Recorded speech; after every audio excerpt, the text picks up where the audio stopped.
তা ভাইরা আজকে আবার একটা সাইডে এলাম, একটু মন মেজাজ খারাপ হয়ে আছে।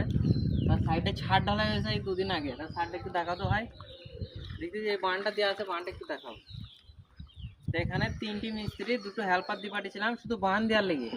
আর সাইড পাটা ছিল, সাইড পাটা উনি খুলে অ্যাক্টিভ করার লেগে। সাইড পাটা আমি বলিনি যে ভাই পাটা তুমিরা পরিষ্কার করো, এটা আমি বলিনি। তারা কি করেছে, শুধু বানটা দিয়েছে। আর বানটা দেওয়ার পর পাটা কটা অ্যাক্টিভ করে দিয়ে পালিয়ে গেছে। তো এখানে পানি অবধি ভরে যায় নাকি। আমরা কি করি, কোনো জায়গায় কাজে গেলে পানি সকাল সকাল একটু বানটা দিলে হাফ বেলার পর আমরা কি করি, 1টার পর হোক 2টোর পর হোক পানি ঢেলে দিয়ে আমরা রুমে পালিয়ে যাই পানি ভরে দেওয়ার পর। তা আর একটা জিনিস আমি তোমাদের দেখাইছি, আমাদের এক মিস্ত্রি কাজ করছে, তোমরা না দেখালে বুঝতে পারবো না। তো এখানে 3টি মিস্ত্রি, 2টো হেল্পার অলরেডি আমি পয়সা দিয়ে দিয়েছি। এখানে ভাই এই ফোঁকড়াগুলি আছে, তাই ভাইকে আবার ফোঁকড়াগুলি মারার জন্য আলাম। কেন আমাকে কন্ট্রাক্টর বললো ফোন করি তোরা ফোঁকড়া মারিস নি, হ্যান করিস নি, তারপরে মেলা কথা শোনালো। এই কারণে আমার একটা হেল্পার লিখছে, আবার একটা মিস্ত্রি এসছে, আর আমি এসেছি এই ফোঁকড়া গোটা মারা লিখে। এখানে দেখো বান দেওয়া নাই, দেখিস ভাই ওখানে বান দেওয়া নাই, এখানে সবই বান দেওয়া ছিল। ওখানে পানিটা যে আমি ভরবো, পানিটা কোথায় দাঁড়াবে, পানিটা যদি বানটা না দেওয়া থাকে পানিটা কি দাঁড়াবে? তো সেই মিস্ত্রিদের কোনো জ্ঞান বুদ্ধি বলতে ভাই কিছু নাই। আমার যে 3টি মিস্ত্রির পয়সা, 3টি মিস্ত্রি 2টো হেল্পার পয়সা আমার ব্যাগার দিয়ে দিলাম আমি। ব্যাগার বলতে 1 ঘন্টার কাজও লাগে না, খুব জরুরি। কত ঘন্টার কাজ হবে মিস্ত্রি? হ্যাঁ, আধা ঘন্টা। তা আধা ঘন্টার কাজে লিগে আমি যে এই 3টি লোককে 2টোর সময় আমি নিয়ে এসেছি, তাই 2টো লোককে আমি কি পয়সা দেবো বলো, কি পয়সা দেবো?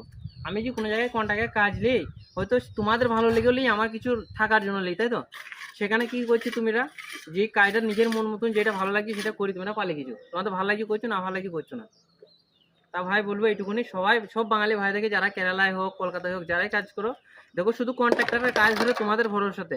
তুমিরা যদি সে ভরসাটা না রাখো, তোমরা যদি সে ভরসার কাজটা না করো, তাহলে কি সেই কাজটা আমরা পাবো না, আমরা করতে পারবো? আমাদের কোনো বাড়িওয়ালা কাজ দেবে? দিবে না, কিংবা আমাদের কন্ট্রাক্টরও দিবে না। তো সকল ভাইদেরকে বলবো যেখানে কাজ করবা একটু দেখে শুনে কাজ করবা, একটু ভালোভাবে কাজ করো, তাহলে কাজ হয়তো বা তুমি পাবা। কিংবা তোমাকে আগ্রহ করে কোনো কন্ট্রাক্টর তোমাকে বলবে হ্যাঁ মিস্ত্রি ভালো, তুমি আমার সাথে কাজ এসো, তাই তো হেল্পার ভাই? মিস্ত্রি ভাই ঠিক বলছি তোমার কথাটা? এই মিস্ত্রি আমার সাথে পার্মানেন্টলি কাজ করে, এই মিস্ত্রি ভালো তার জন্য না। তো এইসব মিস্ত্রিকে যদি এখানে দিতাম, তোরা এই 3টি মিস্ত্রির কাজ ওরা আধা ঘন্টায় করে দিত। করছিস তো তোরা এই কাজটা কতক্ষণ লাগছে, হাফ বেলা লাগছে, হাফ বেলা গেলে রুমে পালিয়ে যেতে পারছি। কিন্তু আমি এমন মিস্ত্রি দিয়েছি, তো সেসব মিস্ত্রিদের আমি নাম লিখি না, তারা অবশ্যই আমার ভিডিও দেখে, ভিডিও দেখলে বুঝতে পারবে যে আমরা এই রবিবারে কি কাজ করতে এসে আজকে। যাই হোক, মন মেজাজ খারাপ হইলো, কিছু বলার নাই। তা যেখানে কাজ করবো সকল ভাইদেরকে বলবো একটু দেখে শুনে কাজ করবো। আর আমার যদি কাজের ভিডিও তোমাদের ভালো লেগে থাকে, আমার কথাবার্তা যদি ভালো লেগে থাকে, একটু আরও ভাইকে শেয়ার করবা, তারাও যেন দেখতে পারে, তারাও যেন কিছু শিখতে পারে, তারাও যেন কোনো জায়গায় দায়িত্ব করে নিয়ে কাজ করে। শুধু কন্ট্যাক্ট নিয়ে না ভাই, কন্ট্যাক্ট নিতে গেলে অনেক মাথায় টেনশন থাকে, ঠিক আছে? তোমাকে পয়সা দিতে হবে, আমাকে সে কন্ট্রাক্টর পয়সা দিবে, এইভাবে অনেক টেনশন থাকে মনে, ভিতরে একটা